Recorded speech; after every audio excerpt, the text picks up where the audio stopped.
राम कृपा बिन सुलभ न सोई, वैसे मात कृपा बिन सुलभ न सोई। ये माता जी की कृपा है, उनकी कृपा से सुलभ हो रहा है। आज देवर्षि नारद जी को भी सनकादियों का संग प्राप्त हुआ है, तो देवर्षि नारद जी को लग रहा है कि आज मेरे चिंता की रेखाएं मिट जाएंगी। सनकादियों ने कहा कि ठीक है देवर्षि, चलो तुमको कथा हम सुनाएं। तो कथा कहाँ होगी? कहते हैं यहाँ बद्रिकाश्रम में तो बहुत ऊंचाई पर है, हिम क्षेत्र है, हिमालय का खंड है, थोड़ा सा हम लोग नीचे चले जाए जहां पर लोगों को सुनने में सुविधा रहे। भाई हिमालय कौन चढ़ेगा, थोड़ा हम नीचे धरातल पर आ जाएंगे तो कुछ श्रोता नीचे से भी आ जाएंगे। तो कहां पर आए? गंगा द्वारे समीपे तू तटम आनंद नामक, गंगा जी के किनारे आनंद नामक तट पर ऋषिकेश क्षेत्र में आकर के और कथा को प्रारंभ किए। अब उस कथा प्रारंभ हुई तो किसी ने निमंत्रण नहीं दिया, लेकिन महात्माओं को पता चल गई कि कथा हो रही है, तो बिना बुलाए भाई भगवान की कथा हो रही, तो किसी ने कहा हो या न कहा हो स्वतः जाना चाहिए। कोई भगाएगा तो है नहीं वहां से। तो महाराज भृगु जी आ गए, वशिष्ठ जी आ गए, च्यवन ऋषि आ गए, मेधातिथि आ गए, परशुराम आ गए, विश्वामित्र जी आ गए,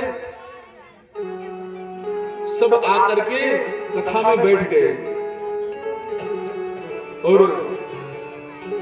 श्री सनकादि भगवान कथा को प्रारंभ किए और महात्मा कथा के बीच में जय जयकार करते, जय बोलते हैं, वृंदावन बिहारी लाल की जय। उन संत समाज के मध्य में कथा का शुभारंभ हुआ। ये कथा क्या है, कथा से क्या होता है?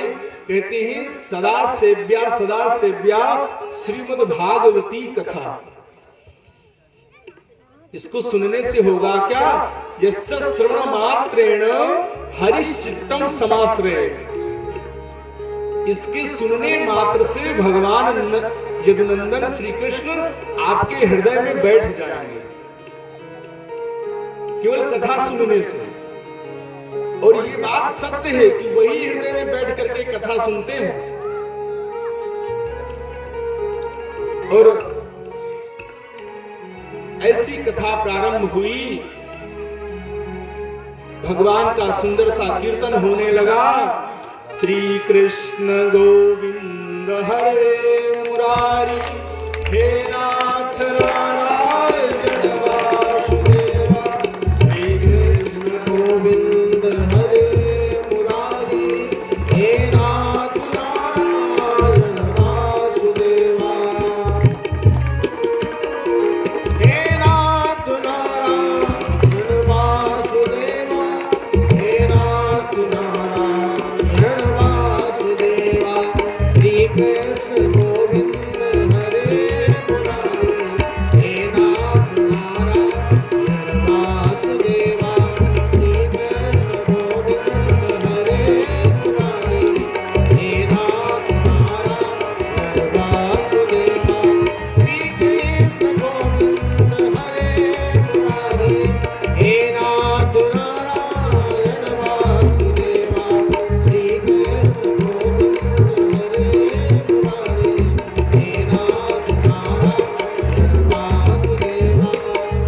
वासुदेवा। श्री कृष्ण गोविंद हरे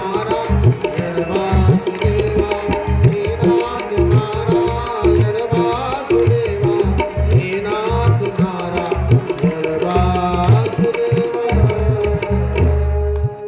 जैसे ही महाराज ये कीर्तन प्रारंभ हुआ, तुरंत सब महात्माओं के बीच में देवी जी प्रकट हो गई। वो देवी जी कौन थी? भक्ति महारानी, और साथ में अपने दोनों पुत्रों के साथ सब लोग आश्चर्यचकित हो गए, कहीं से कोई आया नहीं, एकदम से कहां से प्रकट हुआ। भक्ति महारानी कहने लगी, मैं कहां बैठूं? सनकादिक भगवान ने कहा, देवी भक्ति, तुमको मैं स्थान बताता हूं। तुम जो ये भक्त यहां कथा सुनने के लिए बैठे हैं ना, इनके हृदय में बैठो। भगवान के लोक को छोड़ करके आई हो और भक्तों के हृदय में निवास करो। क्यों? क्योंकि जिस भगवान को छोड़ करके आई हो, वही भगवान तुमको भक्तों के हृदय में मिलेंगे। अभी हमने पहले सुना ही कि यस्य श्रवण मात्रेण हरिचित्तम समाश्रय, तो हरि पहले से अंदर आ गए सुनने से। अब तुम आई हो तो तुम भी उन्हीं के साथ में जाओ।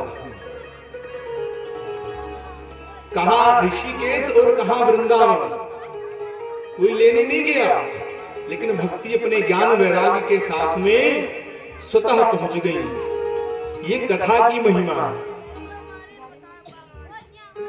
और ऐसी कथा को भी जो सुनना नहीं चाहता है, वो अभागा है। उसको सूत जी महाराज धिक्कार रहे हैं। ये मानवः पाप कृतस्तु सर्वदा सदा दुराचार रता विमार्गा।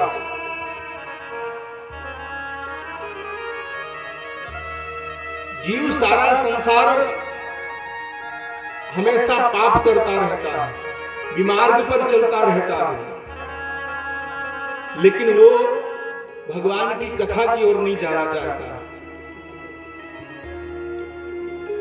जब तक भगवान कृपा ना करे, संत कृपा ना करे, तब तक उसके अंदर, गोस्वामी जी लिखते हैं, पापवंत कर सहज स्वभाव, भजन मोर नहीं भाव न काओ। ये पापियों का स्वभाव होता है।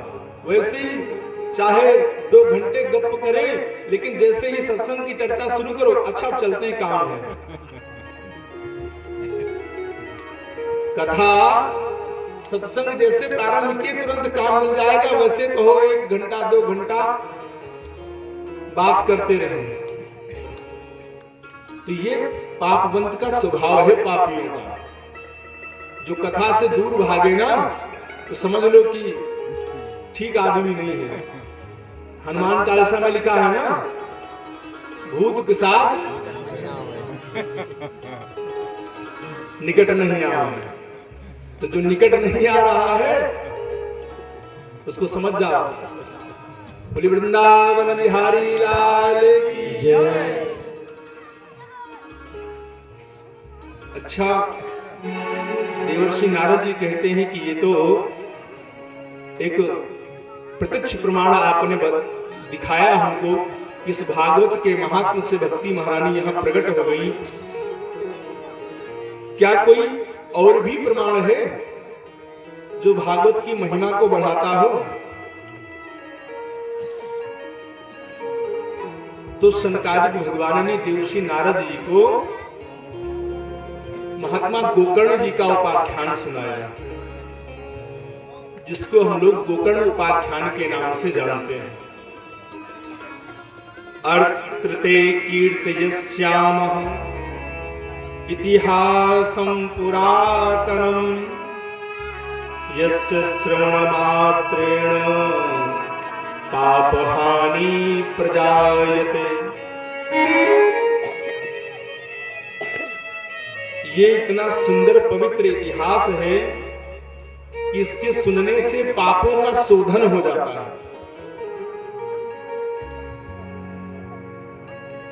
तुंगभद्रा नदी के किनारे एक पंडित जी रहते थे। पंडित जी बेचारे बहुत बुद्धिमान, विद्वान और कर्मकांडी, वेदों में उनकी पैठ थी, पहुंच थी। उनका नाम था आत्मदेव। जितनी विशेषता पंडित जी की थी, उसके विपरीत उतनी विशेषता उनकी श्रीमती जी की थी।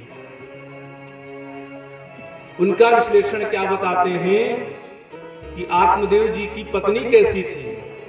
लोक वार्ता रता संसार के प्रपंच को बतियाने में एकदम मास्टर, लोक वार्ता रता, हमेशा ही संसार का प्रपंच करती रहती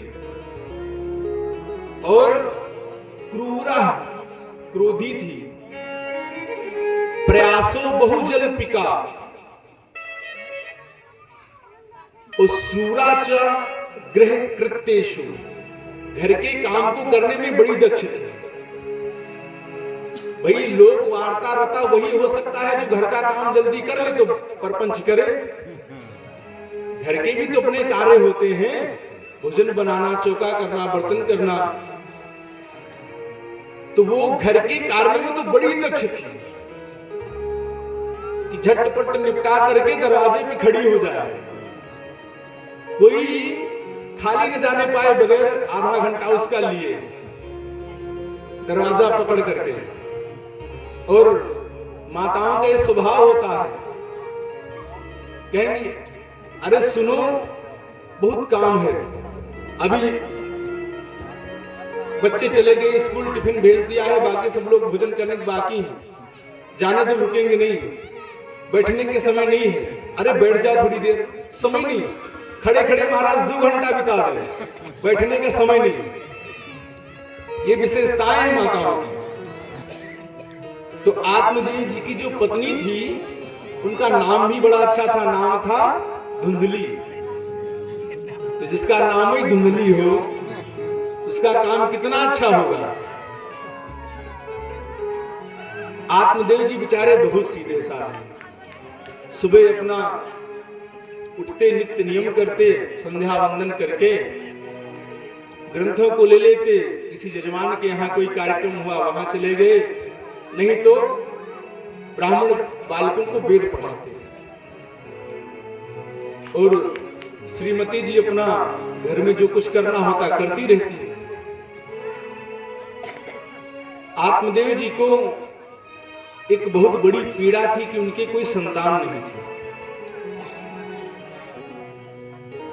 बाकी धन संपत्ति, ज्ञान, विद्वता और सम्मान की कोई कमी नहीं थी, लेकिन कोई संतान नहीं थी।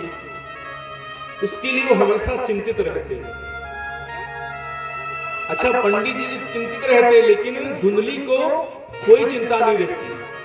उसको तो लगता मैं अकेली हूं तो ठीक हूं।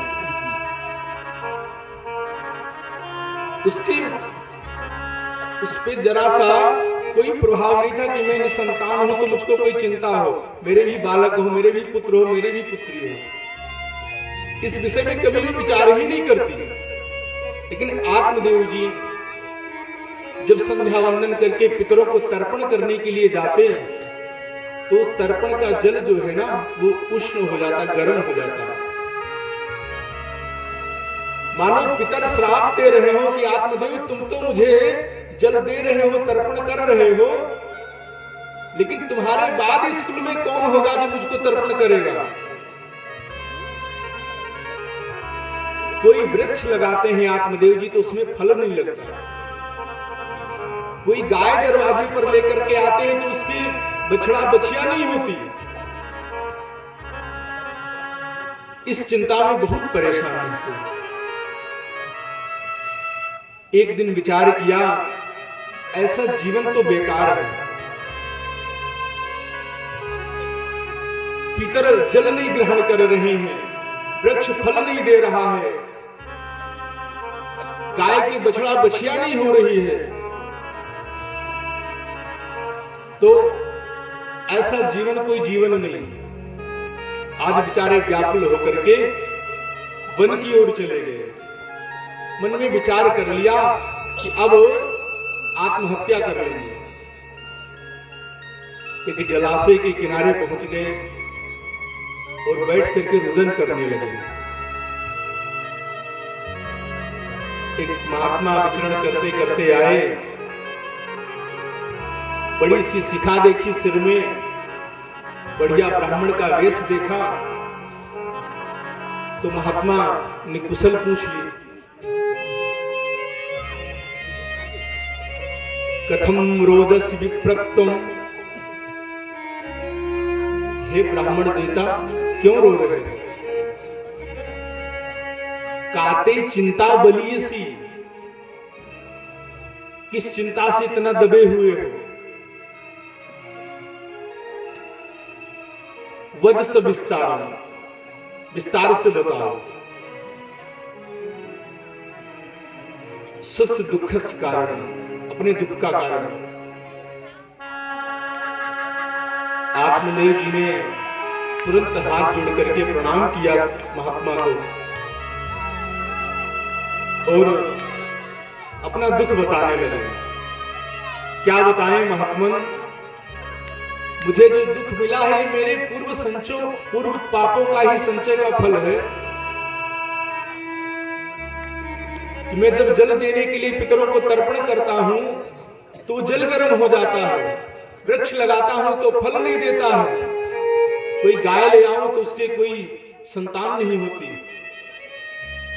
बछड़ा बछिया, ये मेरे पापों का फल है महात्मा। मैं इसी से आज रुदन कर रहा हूं और चिंता तो नहीं। तो चाहते क्या हो? अगर एक बालक हो जाए कुल में तो मेरे मरने के बाद पितरों को जल देने वाला कोई हो जाएगा। गृहस्थ का ये धर्म होता है कि उसकी संतान उसको तर्पण करे। अपने पूर्वजों को हमेशा श्राद्ध और तर्पण करना चाहिए। उनके लिए विशेष 15 दिन का समय होता है जिसको पितृपक्ष कहते हैं।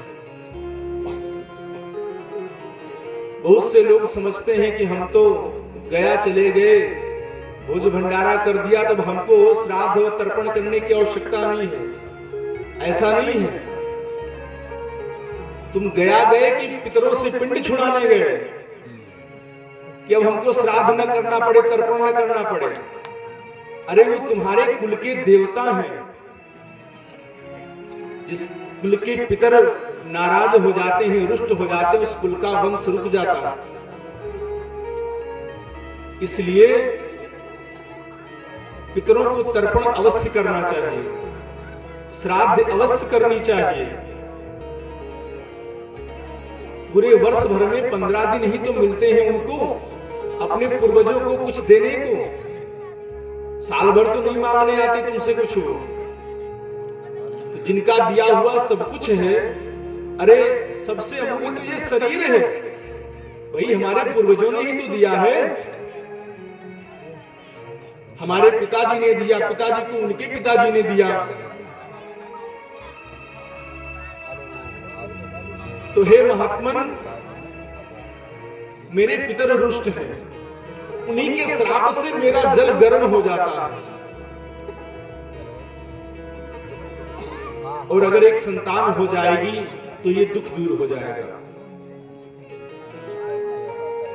महात्मा ने कहा कि देखो पंडित जी, संतान होने पर तुम्हारा दुख दूर हो जाएगा इसकी कोई गारंटी नहीं है। संतान होने से दुख दूर होगा ये कोई बहुत निश्चित बात नहीं है। और अपने संतान प्राप्ति की आशा को छोड़ दो, शांति से भगवान का भजन करो, जो प्रारब्ध में होगा वो होगा। लेकिन पंडित जी को ये बात समझ में नहीं, वो तो जिद लगा रखे हैं कि एक पुत्र के बिना ये जीवन धिक्कार है, मैं जी करके फिर करूंगा क्या जब संतान नहीं प्राप्ति होगा तो। महात्मा ने बहुत समझाया, बताया बेटा यदि अच्छा हो गया तब तो सुख भोगोगे, और बेटा यदि गलत निकल गया, कुमार्गी हो गया, दुराचारी हो गया, तो आज जो क्षण भर रो रहे हो ना, ये जीवन भर रोगे। भाई पुत्र अगर सुपुत्र है तब तो बहुत अच्छी बात है, लेकिन अगर कुपुत्र हो गया तो तुम्हारा जीवन जीते जी नरक हो जाएगा। जो लोग हो पंडित पंडिताइन, आराम से भगवान का भजन करो, तुम्हारे भाग्य में यही है अच्छा, आप भाग्य भी बता देते हैं?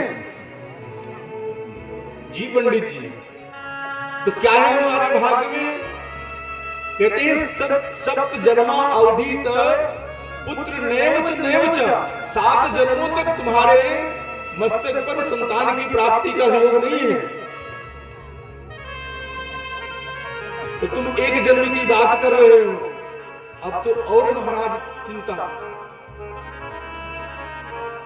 लेकिन पंडित जी ने अपनी बुद्धि लगाई कि जब महात्मा ये देख सकते हैं कि 7 जन्मों तक मेरे संतान नहीं है, तो ये संतान दे भी सकते हैं। अगर इनके अंदर इतनी क्षमता है कि मेरा भविष्य देख के बता दें, तो अगर ये कृपा कर देंगे तो मुझे संतान की प्राप्ति हो जाएगी। अब तो जिद कर लिया, पैर पकड़ लिए, यह महात्मा मुझे आशीर्वाद दो पुत्र प्राप्ति का, नहीं तो मैं तुम्हारे चरणों में ही शरीर छोड़ दूंगा, आत्महत्या कर लूंगा। महात्मा बेचारे बहुत परेशान कि अच्छे रास्ते जा रहे थे, पंडित जी से हाल चाल पूछ करके बुरे फंस गए। भाई ना पूछे होते क्यों रो रहे हो? तो एक बला काहे को आती सिर पे, कह रहा पैर पकड़ के मर जाऊंगा, ब्रह्म हत्या और लगेगी। सोचा कि ब्रह्म हत्या ना लगे, इससे अच्छा चलो कोई उपाय कर दिया जाए। महात्मा बेचारे दयालु थे, एक फल लिए और भगवान से प्रार्थना की, यद्यपि इसके भाग्य में 7 जन्मों तक कोई संतान नहीं है, लेकिन फिर भी ये मेरे चरणों में पड़ा है, तो मेरा यह कर्तव्य है कि मैं इसके दुख को दूर करूं। उन्होंने वो फल आत्मदेव जी को दे दिया। महात्मा ने बताया कि पंडित जी ये ले जाओ और ले जा करके अपनी ब्राह्मणी को ये फल खिला देना और बता देना कि वो इस फल को खाने के बाद संयम सदाचार से रहे, पवित्रता से रहे और 9 माह की अवधि के पश्चात उनको एक पुत्र रत्न की प्राप्ति होगी। पंडित जी आज बहुत प्रसन्न हैं कि जीवन का जो सबसे बड़ा दुख था वो दूर हो गया। फल लेकर के आए और अपनी पत्नी धुंधली को दिया। वो महाराज जैसे ही उसने फल देखा और पंडित जी ने बताया कि महात्मा से आशीर्वाद लेकर के आया हूं, इसको ग्रहण कर लो देवी जी, खाने के पश्चात तुमको गर्भ धारण होगा, जिसके फलस्वरूप 9 माह के बाद तुमको पुत्र की प्राप्ति होगी। वो तुरंत महाराज क्रोध में झुल्ला उठे। तुमको न जाने कहां से बाबा जी मिल जाते हैं, महात्मा मिल जाते हैं, फल ले आए। फल खाने से कहीं बेटा होता? फल खाने से कहीं बेटा होता है?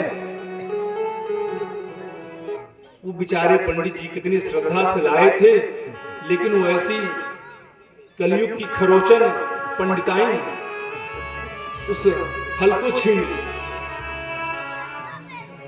और ले जा करके फल को अलमारी पे रख दिया। पंडित जी से कहा ठीक है खा लेंगे। पंडित जी की इतनी हिम्मत नहीं कि कह दे कि सामने खाओ। बड़ी मुश्किल मुश्किल मुश्किल मुश्किल तीन मुश्किल बहुत है। पहली मुश्किल बड्डो जोए। बड्डो जोए का मतलब ताकतवर अच्छे शरीर की पत्नी, पकड़ ले तो हाथ न छुड़ा पाए। पहली मुश्किल बड्डो जोए। दूजी मुश्किल बतकट होए। वही बात कहे तुरंत खटाक से काट दे। और तीजी मुश्किल कोख सहीन। उसके पास ममता होती नहीं। मुश्किल मुश्किल मुश्किल 3, और ये तीनों धुंधली में। पंडित जी बेचारे ये नहीं कह पाए कि देवी जी सामने ही फल खा लो। हाँ हाँ ठीक है, खा लेंगे। पंडित जी बेचारे चले गए और उसने फल को रख दिया। एक दिन उसकी बहन आई तो उसने सारी कहानी अपनी बहन से बताई। पंडित जी गए थे, पता नहीं कहां से कोई बाबा जी महात्मा मिल गए, उन्होंने फल दे दिया है कि इसको खाओगे तो पुत्र प्राप्त हो जाएगा। तो बहन तो धुंधली की ही थी ना, तो बहन में कोई ज्यादा अंतर तो नहीं होगा, थोड़ा 19 हो सकती है, 18 हो सकती है। उसने कहा कि देखो, फल खाने से कोई बेटा उटा नहीं होता है, कोई पुत्र नहीं प्राप्त होता है, और अगर बहुत ज्यादा परेशान हैं आपके पतिदेव तो एक काम करो, मेरे पति जी बहुत गरीब हैं, तो कुछ द्रव्य धन दे देना, तो हमारे 2-4 बालक तो हैं ही, एक गर्भ में भी है, और इस बालक का जब जन्म होगा तो इस बालक को मैं आपको सौंप दूंगी। धुंधली ने कहा बालक सौंप दोगी, लेकिन बालक आएगा तो उसका लालन पालन करना पड़ेगा। बेटा तो कहीं से भी ले आओ, लेकिन माँ के स्तन में दूध कहां से आएगा? वो तो जब कोई माँ गर्भ धारण करेगी, प्रसव होगा, ममता आएगी उसके अंदर, तभी आएगा ना। उसका भी उपाय है बहन जी। क्या? आप बहाना करना कि मेरे स्तनों में दूध नहीं है और मेरी बहन को बुला लाओ सेवा करने के लिए, उसका बालक हुआ था वो खत्म हो गया है, तो वो आ जाएगी तो लालन पालन करेगी, तो लालन पालन मैं ही कर दूंगी। महाराज उसने सारी अपनी कूट रचना को रच लिया। फल खाना उसके लिए कठिन था, इतनी योजना बनाना आसान रहा। और रही बात इस फल की, तो बाबा जी की ही परीक्षा कर ली जाए। इस फल को जो सामने गाय बंधी है ना, गाय को खिला देते हैं। अगर फल खाने से पुत्र होता होगा तो पता चल जाएगा। धुंधली ने कहा ये बात बहुत ठीक है बहन। दोनों की साठ गांठ हो गई, पंडित जी को कोई पता नहीं। पंडित जी तो समझ रहे हैं कि पत्नी ने फल खा लिया। अब धुंधली ने जैसे तैसे अपना स्वरूप का परिवर्तन किया धीरे धीरे। भाई गर्भ में बालक होगा तो मां की उदर की वृद्धि होगी। कोई जाने न जाने पति तो जान ही जाता है, तो उसने कैसी विधि अपनाई होगी आप कल्पना कर सकते हो। धीरे धीरे समय हुआ, उसकी बहन के बेटा हुआ, और वो ला करके उस बेटे को चोरी से धुंधली को उसने सौंप दिया। उसने झूठा नाटक किया कि मेरे बालक का जन्म हुआ। पंडित जी तो बहुत प्रसन्न कि आज कितने वर्षों के पश्चात बुढ़ापे में एक पुत्र की प्राप्ति हुई है। उनके आनंद की महाराज सीमा न रही, और उस आनंद को वो अच्छे से समा पाते कि तब तक जो गाय बनी थी दरवाजे पर, उस गाय के भी एक बालक का जन्म हो गया। अब तो खुशी दोगुनी हो गई कि भगवान ने दिया तो छप्पड़ फाड़ के दिया, नहीं था तो एक भी नहीं था। और आश्चर्य ये देखो कि गाय के भी एक संतान हुई, पुत्र हुआ, बछड़ा बछिया नहीं हुआ। आत्मदेव जी बहुत प्रसन्न कि भगवान ने आज दोनों हाथों में लड्डू दे दिए। नामकरण का समय आया तो पंडित जी ने अपना मुहूर्त निकाला कि किस नक्षत्र में बेटे का जन्म हुआ है, उस नक्षत्र के अनुसार उसका नामकरण संस्कार किया गया। लेकिन पत्नी के आगे चले कहां? धुंधली ने कहा नाम तो मेरे अनुसार रखा जाएगा। पंडित जी बेचारे सीधे साधे की मां है, इसने 9 महीने गर्भ में रखा है, जन्म दिया है, प्रसव पीड़ा को सहा है, चलो तुम ही रख लो अपने नाम के अनुसार। उसने महाराज कहा कि मेरा नाम धुंधली, तो मेरे बेटे का नाम धुंधकारी। आत्मदेव जी तो सोचते थे मेरा नाम आत्मदेव है, इसका कोई ब्रह्मदेव या परमात्मदेव ऐसा रखेंगे अच्छा नाम, लेकिन धुंधली ने रख दिया धुंधकारी। पंडित जी बेचारे कुछ नहीं बोले, सोचे कोई बात नहीं, चलो इसका नाम नहीं रख पाए, लेकिन जो गाय के पुत्र हुआ है मैं उसका नामकरण करूंगा। उसका नामकरण कैसे किया? देखा कि स्वरूप तो बिल्कुल बालक जैसा है, लेकिन कान जो है ना, कर्ण, वो गाय के समान है, इसलिए उनका नाम रख दिया गोकर्ण। दोनों बड़े हुए, यज्ञोपवीत संस्कार हुआ गोकर्ण और धुंधकारी का। अब पिताजी ने कहा कि मैं कुलीन ब्राह्मण वेद पाठी, तो संतान कम से कम वो भी कुछ न कुछ तो जान ही जाए, एक दो वेदों का अध्ययन तो हो ही जाए। वेद पढ़ने के लिए दोनों को भेजते, तो गोकर्ण जी तो बेचारे गुरुकुल तक जाते, लेकिन धुंधकारी रास्ते में ही रुक जाता। गांव के बच्चों को भी रोक लेता, खुद तो रुकता ही औरों को रोक लेता, और इतना उपद्रव करता हुआ कि रोज शिकायत आती धुंधकारी की। छोटे छोटे बच्चों के साथ में खेलता, पकड़ करके कुएं में डाल देता। उसको बच्चों का रोना बहुत पसंद था, बच्चे रोए कैसे। गोकर्ण जी बेचारे बहुत सीधे साधे विद्वान हो गए। गोकर्णो महाज्ञानी धुंधकारी महाखलः। गोकर्ण जी तो पढ़ के ज्ञानी बन गए, और ये धुंधकारी खल हो गया। खल का मतलब ही होता है जिसमें से सारा रस निकल गया, जिसके अंदर कोई चिकनाई न बची हो। सरसों पिराने जाते ना तो कहते ये खल है, उसके अंदर अब कुछ नहीं है, सारा निकाल लिया गया। ऐसा खल हो गया। खाए और लड़े, खल का मतलब खाए और लड़े, और अच्छा अर्थ करो तो जिसका खाए उसी से लड़े, वो खल। ऐसा हो गया धुंधकारी।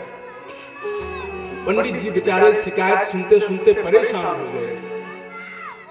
आज महात्मा की बात याद आ रही है कि दिन में 10 उल्हने सुनता हूं, ये तो कहो कि समाज में कुछ सम्मान बना हुआ है, तो कोई कुछ कहता नहीं इसको, लेकिन इतना उपद्रव इसका अच्छा नहीं।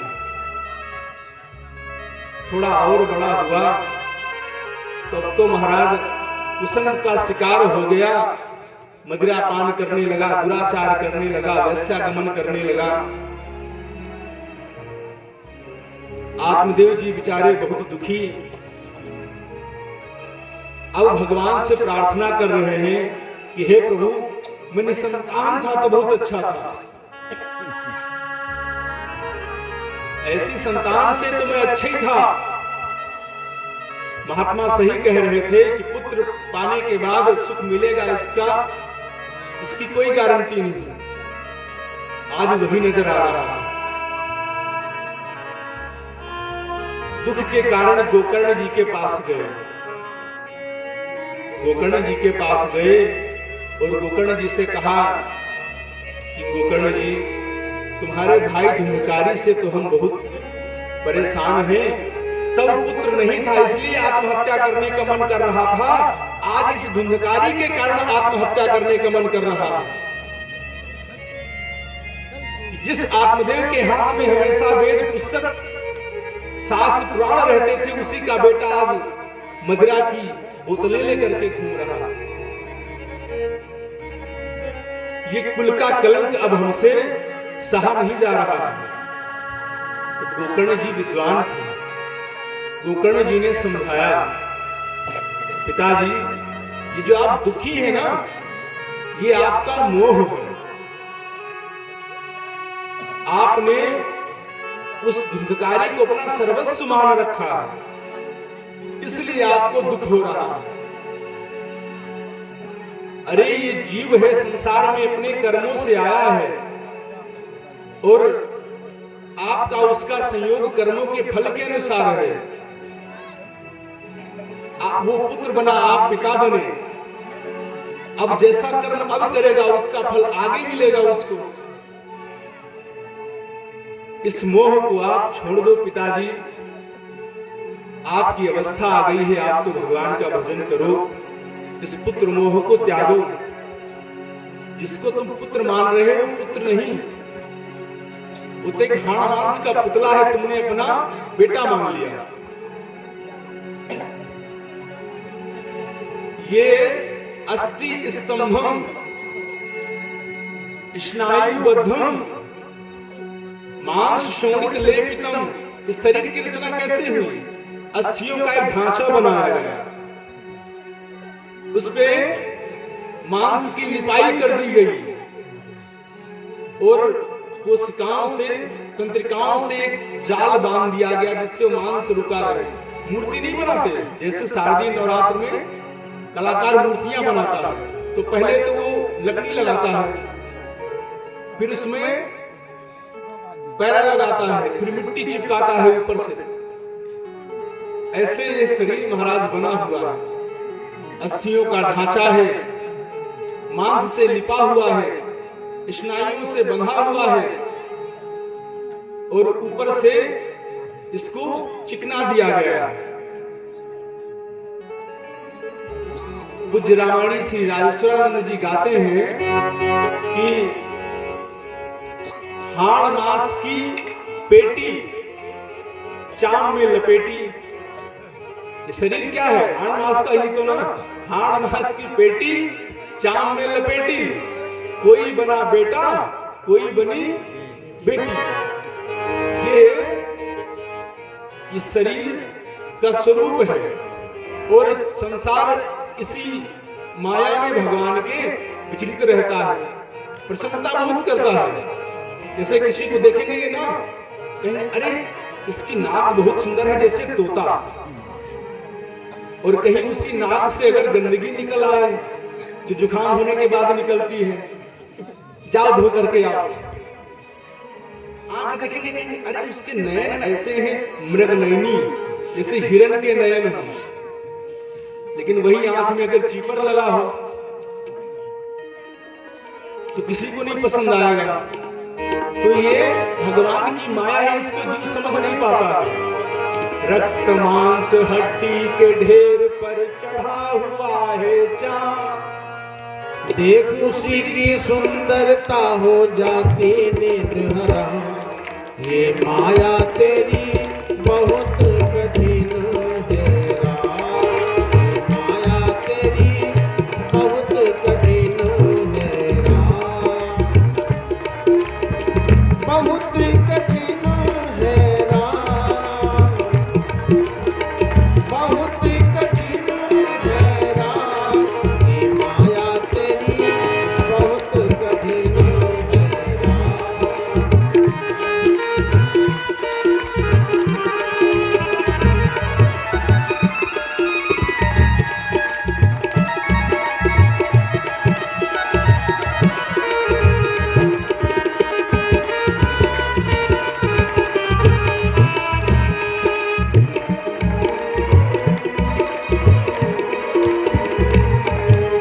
रक्त मांस हड्डी के ढेर पर मरा हुआ है चाँद, रक्त मांस हड्डी के ढेर पर चढ़ा हुआ है चाँद। देख उसी की सुंदरता हो जाती नींद हराम। ये माया तेरी बहुत कठिन है राम, ये माया तेरी बहुत कठिन है राम, बहुत कठिन है राम,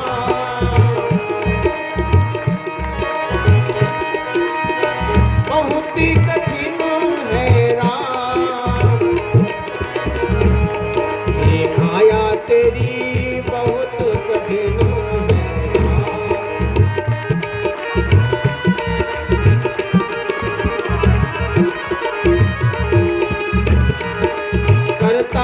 नित्य विरोध क्रोध का,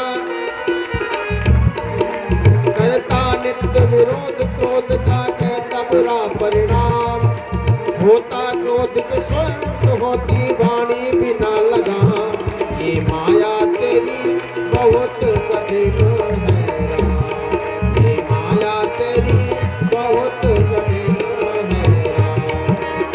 बहुत ही कठिन है राम। बहुत ही कठिन है राम। ये माया तेरी बहुत कठिन है राम।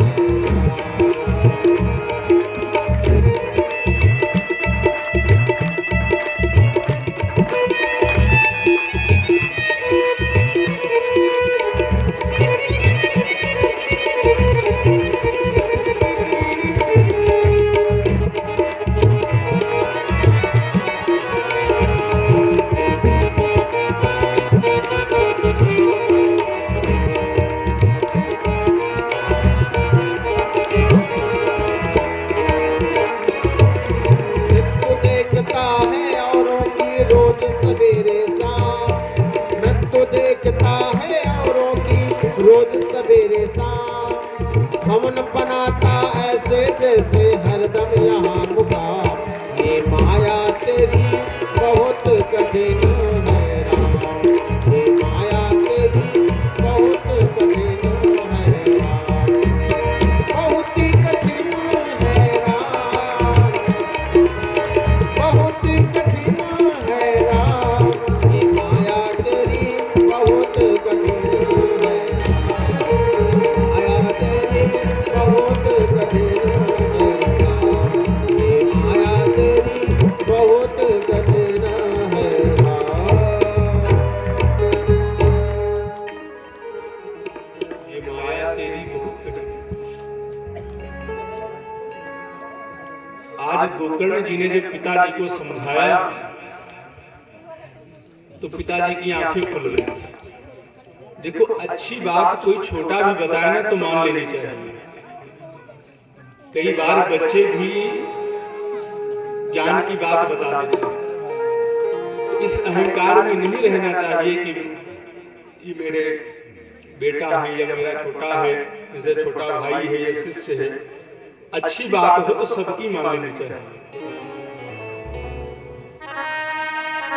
गोकर्ण जी ने कहा, पिताजी आप इस संसार के धर्म को छोड़ दो और जो परलोक का धर्म है, जो परम धर्म है, उसको अपनाओ। भाई, पुत्र और पिता का धर्म तो ये संसार का धर्म है, इसको छोड़ करके आप जो परलोक का धर्म है उसको ग्रहण करो और संतों का संग करो, इससे आपका कल्याण हो जाएगा। आज पिताजी की बात को मान करके आत्मदेव जी जंगल को चले गए, वन को चले गए और वन में जा करके श्रीमद् भागवत के 10वें स्कंद का पाठ करके उन्होंने भगवत प्राप्ति कर ली। अब आत्मदेव जी चले गए जंगल को और गोकर्ण जी चले गए तीर्थाटन करने। घर में बचा कौन? मां और बेटा, धुंधली और धुंधकारी। अब धुंधकारी तो महाराज रोज जब वो नशा करता, मदिरा पान करता, व्यसन करता, तो उसको धन चाहिए। तो पंडित जी जितना लोटा, थाली, बर्तन लेकर के आए थे, जजमानों के यहाँ से कथा भागवत ने तो सब बेच बेच करके वो शुरू कर दिया। फिर माता जी के पास जो भी उसके गहने जेवरात थी सब मांगता कि निकालो, न दे तो महाराज मारता। लेकिन अब पुत्र का मोह, उसको देना पड़ता, चाहे जितना नशा करे हो, लेकिन उसकी नशे की पूर्ति वो जरूर करती धुंधली। लेकिन कब तक? अब जब कुछ नहीं रह गया तो वो चोरी करने लगा। अपने घर का खत्म हो गया तो चोरी करने लगा। चोरी करता और इतना व्यसनी हो गया, उसने वैश्याओं को घर में रख लिया। भाई कोई कहने वाला तो था नहीं, न भाई है न पिता है, मां बोले तो मार खाए। उसने 5 वैश्याएं रख ली घर में, और वैश्या तब तक रहती है जब तक धन रहता है। वैश्याओं के शौकीन यहां बहुत लोग हैं। वो कब तक रहती है? जब तक धन रहता है। धन खत्म तो काम खत्म। अब वैश्याएं रोज अपनी मांग करती कि हमको ये चाहिए ये चाहिए। वो चोरी करता। एक दिन बहुत अधिक धन चुरा करके लाया। अब उसकी इस दशा को देख करके धुंधली बहुत परेशान हो गई। उसने सोचा कि आत्मदेव जी तो चले ही गए, गोकर्ण भी चला गया, अब मुझे ही मरना है। इस तिल मरने से अच्छा है मैं आत्महत्या कर लूं। महाराज आंगन में कुआं था, कुएं में कूद करके उसने अपनी जान दे दी। मां भी मर गई। अब 5 वैश्याओं के साथ वह धंधकारी अकेले रहता। वैश्याओं की इच्छाओं की पूर्ति करने के लिए चोरी करता। बहुत धन वैश्याओं के पास इकट्ठा हो गया तो वैश्याओं ने सोचा कि कदाचित कहीं चोर पकड़ा गया तो माल की बरामदगी भी की जाएगी, तो माल हम लोगों के पास मिलेगा। इसका जो होगा तो होगा ही, बाकी का दंड तो हमें भोगना पड़ेगा। इससे अच्छा है कि इसका भी काम खत्म ही कर दो। 5 वैश्याओं ने मिलकर एक गुट रचना की। एक सुंदर सा पलंग लगाया, जालीदार, और उस पे उसको लिटा करके रस्सियों से चारों तरफ बांध दिया। बांधने के बाद महाराज उसके मुख में जलती हुई आग डाल दी कि अगर कदाचित बच भी जाए तो बोल नहीं पाएगा कि किसके पास धन है। अब सोचो, जिसके मुख में अंगार भर दिए जाएं उसकी मृत्यु कैसी रही होगी। वो महाराज धुंधकारी मृत्यु को प्राप्त हुआ और बहुत बड़ा ब्रह्म राक्षस बना। वैश्याएं भाग गई। गोकर्ण जी को तीर्थाटन करते हुए ये सूचना मिली कि माता जी ने कुएं में कूद के आत्महत्या कर ली और धुंधकारी को वैश्याओं ने मार दिया। तो उन्होंने सोचा कि हम तीर्थ में हैं ही, गया में हैं, तो श्राद्ध कर दिया, तर्पण कर दिया। जिस क्षेत्र में जाते वहां पिंडदान तर्पण अपने भाई का और मां का करते। सब कुछ करने के पश्चात एक दिन मन में विचार हुआ, बहुत दिन हो गया जन्मभूमि नहीं गए, चल के देखते हैं। तो सुबह के निकले, गांव पहुंचते पहुंचते मध्य रात्रि हो गई। सोचे अब जगाएंगे किसको, तो घर द्वार पता था तो घर के पास ही गए तो घर तो खंडहर हो चुका था। दरवाजे पे जो चबूतरा होता था पहले घरों के, उसी चबूतरे को उन्होंने अपने ऊपरी वस्त्र से झाड़ा और झाड़ करके वहां विश्राम करने लगे। रात में किसको जगाएंगे। जैसे ही गोकर्ण जी वहां विश्राम करने लगे, चारों ओर अनेक प्रकार से आवाज सुनाई देने लगी। कभी जोर की सीटियां बज रही हैं, कभी कोई हाथी चिघाड़ा रहा है, कभी कोई घोड़े की आवाज आ रही है। अब विश्राम में बाधा होने लगी गोकर्ण जी के। गोकर्ण जी बहुत परेशान, ये दिख कोई नहीं रहा है, आवाज कहां से आ रही है। लेकिन तपस्वी थे, अपने कमंडल से जल लिया और जल को अवमंत्रित करके जैसे ही उस क्षेत्र में छींटा मारा, छिड़काव किया, तुरंत ही उधर से आवाज आई कि मुझे क्षमा कर दो। गोकर्ण जी ने कहा तुम कौन हो? उसने कहा अहम भ्राता तुदीयस्मि, मैं आपका भाई हूं। धुंधकारी इतनामतः, मेरा नाम धुंधकारी है भैया। धुंधकारी हो तो ऐसे कैसे प्रेत कैसे बन गए? तो कहते हैं सुकीये देव कर्मेण दोषेण, मैं अपने दोषों के कारण से प्रेत बन गया। और छोटा मोटा नहीं, बहुत बड़ा वाला। भैया मेरी रक्षा करो, मुझे बचा लो। गोकर्ण जी ने कहा ठीक है धुंधकारी, लेकिन मैंने सुना था तुम्हारी मृत्यु हो गई तो मैंने अनेकों श्राद्ध किए, अनेकों पिंडदान किए तीर्थों में, तुम्हारी मुक्ति नहीं हुई। बोले थोड़े बहुत नहीं, हजारों कर लो तब भी मुक्त होने वाला मैं नहीं हूं, क्योंकि मैं छोटा मोटा कोई प्रेत नहीं हूं, मैं तो बहुत बड़ा वाला हूं, मैंने बहुत पाप किए। फिर महाराज वो मुक्त होता कैसे? श्राद्ध तर्पण पिंडदान वो प्राप्त करता जो उसके वंश का होता। वो तो उसकी मौसी का बेटा था, फिर वो गाय का पुत्र, मां भी नहीं पिता भी नहीं, तो कहां से उसकी गाय श्राद्ध तर्पण से मुक्ति होती? लेकिन गोकर्ण जी तो गोकर्ण जी ठहरे, नहीं भैया मैं आपके कल्याण का उपाय अवश्य करूंगा। अब गोकर्ण जी सोचने लगे कि क्या किया जाए जिससे धुंधकारी का कल्याण हो जाए।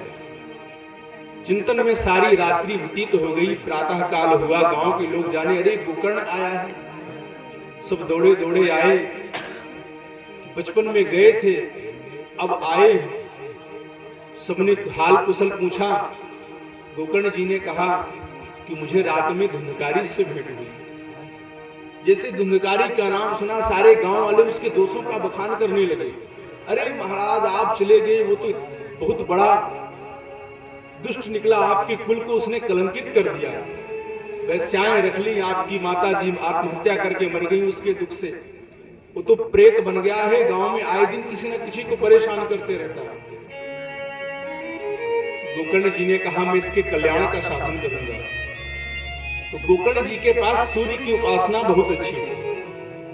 प्रातः काल सूर्योदय के समय भगवान सूर्य को अर्घ दिया और भगवान सूर्य से प्रार्थना की कि हे प्रभु मैं ऐसा कौन सा उपाय करूं जिससे मेरे भाई का कल्याण हो जाए, उसकी मुक्ति हो जाए इस प्रेत बाधा से। तो भगवान सूर्य ने आकाशवाणी की श्रीमद् भागवतान मुक्ति सप्ताहम वाचनम कुरु, श्रीमद् भागवत कथा का सप्ताह वाचन करो। गोकर्ण जी ने जैसा सुना उसी के अनुसार आषाढ़ मास में दिव्य श्रीमद् भागवत कथा का आयोजन किया। गांव के सारे लोग सुनने आते कथा। धुंधकारी बेचारा अब प्रेत योनि में था, वो कैसे सुनता? तो जो कथा का मंडप बनाया गया था तो उसमें बांस इत्यादि लगे थे, उन बांसों को जब बांधा गया था तो उसमें एक बांस का टुकड़ा 7 गांठ का वहीं पर पड़ा था। भाई प्रेत को सुनने के लिए वो तो वायु है, एक स्थिरता चाहिए, तो उसी उस 7 ग्रंथि के बांस में वो प्रवेश कर गया। उस 7 गांठ के बांस में बैठ करके वो धुंधकारी गोकर्ण जी की कथा सुनने लगा। पहले दिन की कथा हुई तो उस बांस की पहली ग्रंथि फट गई, चिटक गई। ऐसे करके 7 दिन कथा हुई, 7 दिन में 7 ग्रंथियां फट गई और वह धुंधकारी दिव्य रूप धारण करके प्रकट हो गया। बोले भागवत भगवान की जय। भगवान का विमान आया, पार्षद आए लेने के लिए। तो गोकर्ण जी ने पूछा कि कथा तो हमने सबको सुनाई, विमान केवल एक लेकर के आए हो धुंधकारी के लिए। तो पार्षदों ने कहा कि गोकर्ण जी महाराज, कथा तो सबने सुनी, लेकिन जैसी धुंधकारी ने सुनी ऐसी किसी ने नहीं सुनी। धुंधकारी ने सुना और उसका मनन किया। तो कथा हमारे जीवन में लाभ तब करेगी जब हम सुने और इसका मनन करें, चिंतन करें कि जब धुंधकारी जैसा प्रेतात्मा, इतना बड़ा दुराचारी भगवत प्राप्ति कर सकता है तो हम क्यों नहीं कर सकते। तो पार्षदों ने बताया कि गोकर्ण जी ने जो कथा कही उसका अच्छे से श्रवण केवल धुंधकारी ने किया, बाकी सबने सुना तो सही, लेकिन जैसे ही कथा से उठे फिर अपने प्रपंच में लग गए और वो एक निष्ठ होकर के उस बांस में प्रवेश करके उसने 7 दिन तक कथा सुनी, उसका मनन किया, चिंतन किया। गोकर्ण जी ने कहा यदि ऐसी बात है तो मैं पुनः कथा करूंगा। फिर गोकर्ण जी ने पुनः श्रीमद् भागवत की कथा का आयोजन किया। गांव के सारे लोग बैठ करके सुने और सुनने के पश्चात जब कथा विश्राम हुई तो सबके लिए विमान आया और सब भगवान के धाम को गए। कैसे? जैसे भगवान राम अपनी लीला को स्मरण करके गुप्तार घाट से प्रस्थान किए थे, ऐसी भगवान और उनके इस दिव्य ग्रंथ भागवत की महिमा है। इस महत्व को जब सनकादिक भगवान ने देवर्षि नारद जी को सुनाया तो नारद जी गदगद हो गए। ऐसी भगवान की यह दिव्य कथा जिसको सुन के महाराज जी ही नहीं भरता। ये कथा कैसी है? तदेव रम्यम रुचिरम नवम नवम, हमेशा नई लगती। 4 दिन पहले सुने लेकिन आज फिर सुनने को लग रहा कि ये नहीं है। आप घर में कोई अखबार आ जाए और उसको 4 दिन बाद किसी के सामने जाए तो तारीख देख करके अरे ये तो 4 दिन पुराना है। और ये दिव्य ग्रंथ कितने वर्ष पहले लिखा गया, आज भी इसको लोग उसी लगन से, उसी प्रेम से पढ़ते हैं। मानो भागवत नहीं पढ़ पाते हैं, संस्कृत में है, लेकिन रामचरितमानस तो है ना। कोई भी छोटा मोटा मंगल कार्य होगा कहेंगे चलो अखंड रामायण बिठा दो। क्यों? क्योंकि यह भगवान का स्वरूप है, ये भगवान की कथा है। ये दिव्य ग्रंथ जो है ये भगवान के ही प्रत्यक्ष रूप है। इस प्रकार से श्रीमद् भागवत की महिमा का वर्णन सनकादिक ने देवर्षि नारद जी को किया और आगे की कथा हम लोग कल के दिवस में श्रवण करेंगे। आज प्रारंभ का दिन था, व्यवस्थाएं होने में थोड़ा थोड़ा समय लग जाता है क्योंकि पहली बार आयोजन था यहाँ पर, तो हर चीज को व्यवस्थित करना था। लेकिन सबने बड़ी ही तन्मयता के साथ अपनी अपनी जिम्मेदारी को समझते हुए इस कार्य को आज प्रारंभ कर दिया और हमने इन 7 दिवस में से 1 दिवस की कथा का पान भी कर लिया। आइए वे भजन को श्रवण करने के पश्चात भगवान की आरती करेंगे और उसके बाद फिर कल 6 बजे से ही कथा होगी, क्योंकि ज्यादा रात्रि हो जाने पे जो कुछ लोग दूर से आते हैं तो उनको असुविधा होगी। आप लोगों से निवेदन यही है कि अपने घर के काम को थोड़ा जल्दी से समेट लिया जाए तो अच्छा रहेगा, क्योंकि अब 4 घंटा भी अगर कथा ना हो तो फिर कथा का कोई मतलब नहीं है। केवल कथा ही तो हो रही है सुबह। और यदि आप सबकी इच्छा होगी भजन हो खुद तो ये भी बता देना, क्योंकि गंधर्व कला के निपुण हमारे अयोध्या धाम से पधारे श्री रमाकांत मिश्र जी हैं। ये बजाते ही नहीं, ये गाते भी हैं और कथा करते भी हैं।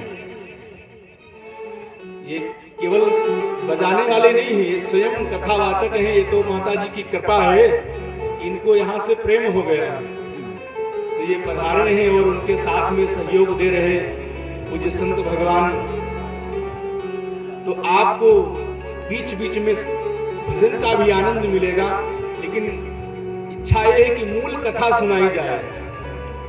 और अगर सोहर नगटा बनरा गा करके 4 घंटे बिताने हो तो उसके लिए सर्वगुण संपन्न है, लेकिन अगर मूल कथा सुननी हो तो कथा ऐसे ही होगी, 2 4 5 भजन हो जाएंगे।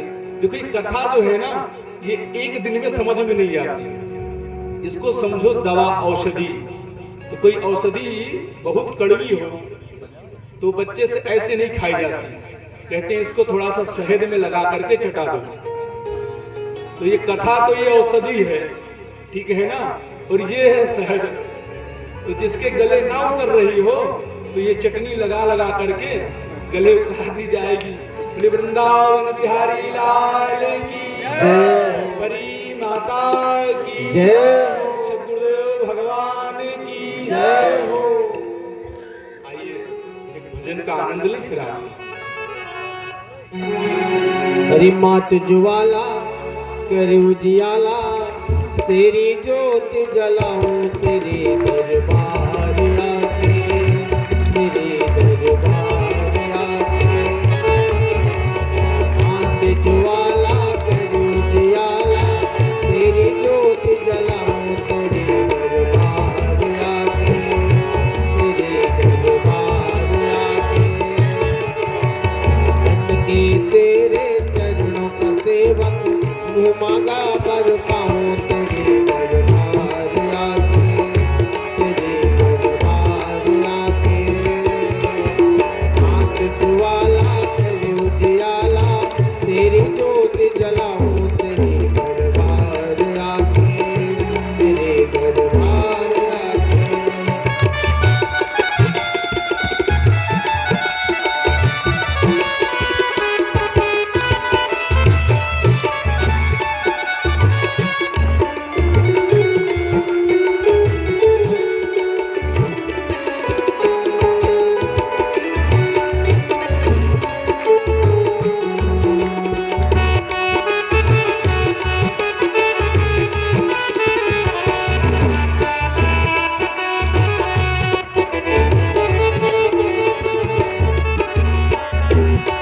बरदानी मैया करते करते पूरी आसमां, पूरी आसमां।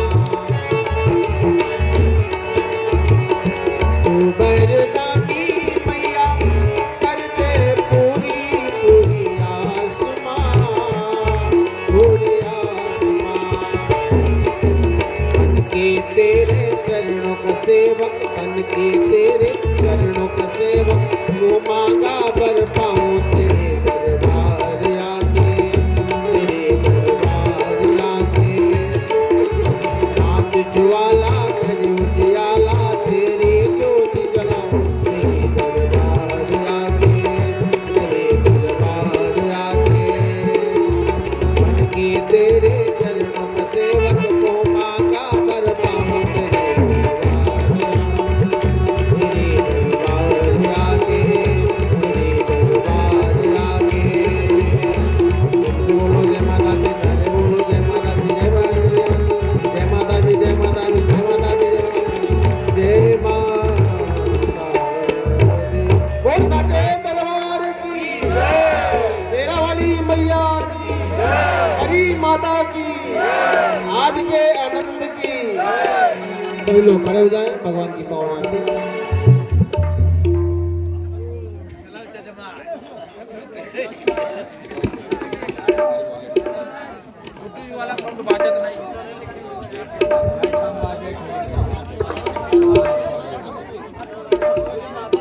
ॐ चन्द्रमानसो जातचक्षोः सूर्यौ अजायत श्रोत्राद्वायुश्च प्राणश्च मुखादग्निरजायत इदं हविः प्रजननं मे अस्तु दशवीरगं सर्वगणं स्वस्ताय आत्मसनि प्रजासनि पशुसनि लोकसन्यभयसनिः अग्निः प्रजां बहुलां ने करोत्वन्नं पयोरेतो श्री भागवत भगवान की है आज की, पापियों को पाप से है ताज की। भागवत भगवान की है आज की, पापियों को पाप से है ताज की।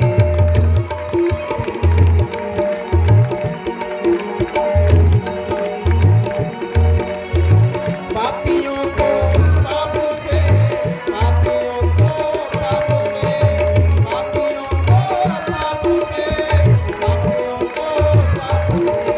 भागवत भगवान की है आज की, पापियों को पाप से है ताज की।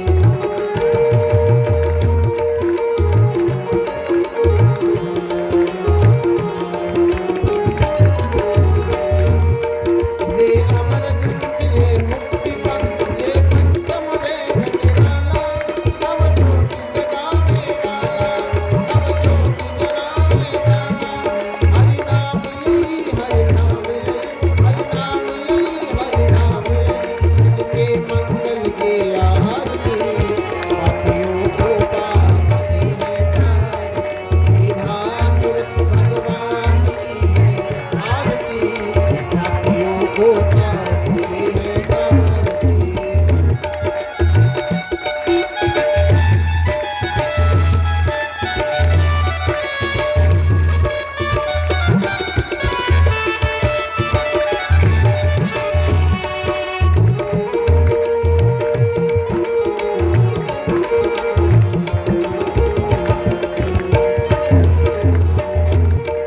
ये सात गीत पावन पुनीत, पापों को हटाने वाला, हर दर्श कराने वाला, हर दर्श कराने वाला। ये सुख करनी ये दुख हरनी, ये सुख करनी ये दुख हरनी। मधुसूदन की आरती, पापियों को पाप से है ताज। भागवत भगवान की है आरती, पापियों को पाप से है तारती। ये मधुर बोल सतपंथ कौन सर्वार्थ गाने वाला, बिगड़ी को बनाने वाला, बिगड़ी को बनाने वाला। श्री राम यही घनश्याम यही, श्री राम यही घनश्याम यही। उनकी महिमा से आरती, पापियों को पाप से है ताज। भागवत भगवान की है आरती, पापियों को पाप से है ताज। कर्पूर गौरम करुणावतारम संसार सारम भुजगेन्द्रहारं, नाम संतम ज्ञानविन्दं भवानी जगन्नाथ। त्वमेव माता पिता त्वमेव, त्वमेव बन्धो पिता त्वमेव, त्वमेव विद्या धनं त्वमेव, त्वमेव सर्वं मम देव, त्वमेव सर्वं मम देव। हरे राम राम राम, राम राम हरे हरे, हरे कृष्ण हरे कृष्ण, कृष्ण हरे हरे। हरे राम राम, राम राम हरे हरे, हरे कृष्ण कृष्ण कृष्ण हरे हरे। ओम पुराण पुरुषोत्तमाय नमः। आरातिक्यं संदर्शयामि जलेन शीतलीकरणं, पुष्पे देवाभिवन्दनं। शीतले त्वं जगन्माता, शीतले त्वं जगत्पिता, शीतले त्वं जगद्धात्री, शीतलाय नमो नमः। मन्त्रपुष्पाञ्जलिं हरिः ओम्। जगनेन जगन्मय जन्ता देवास्तानि धर्माणि, प्रथमान्यासन्न तेहनाकं महिमानः। सचन्द्र यत्र पूर्वे शाद्याः सन्ति देवाः। हरिः ओम्। एकदन्ताय विद्महे वक्रतुण्डाय धीमहि, तन्नो दन्तिः प्रचोदयात्। हरिः ओम्। कात्यायिन्ये च विद्महे कन्याकुमारी च धीमहि तन्नो देवी प्रचोदयात् हरिः ओम् तत्पुरुषाय विद्महे महादेवाय धीमहि तन्नो